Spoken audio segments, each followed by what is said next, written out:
Hello. So I'm just going to talk you through how to start your review audit. So for those of you that have already been signed off, you've met the DFE requirements for sign off, and now you're starting to look at succession planning and how to start reviewing your initial audit and developing your second audit.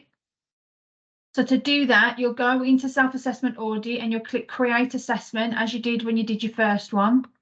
Caption it whatever you like as you did for the first one. Just make sure that it's obviously different to what your first audit was. Make sure you start, your end and your review dates are reflective of this being your second audit, and it's reflective of your capacity. But it's this part here that's particularly important. So you need to click and link it to your first audit. And I've got quite a few here, but most of you will have your first audit called something similar to initial audit or DFE audit or something like that. So just make sure you link it back to your first audit that you did. And by doing that, what that will do is create almost a duplicated audit where all of your ratings that you've already done will be there. So it allows you to go back into the audit and review it rather than starting from scratch and having to rewrite yourself across all the statements again. So you'll be able to go into it again like this once it's done.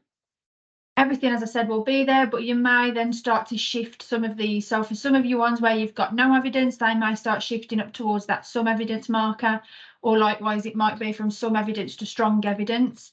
There might not be a vast majority of things that change in your second audit, particularly if it's not been very long in between doing it.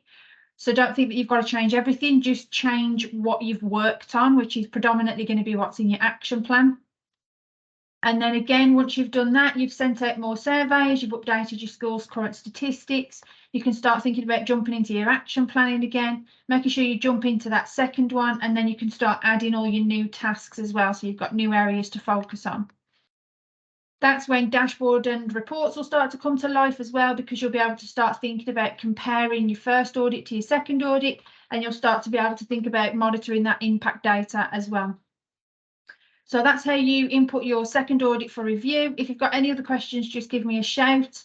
And if you need help in terms of starting to compare all that data and accessing the reports and things like that, again, just give me a shout so I can do a talk through of that as well. Speak to you soon. Bye.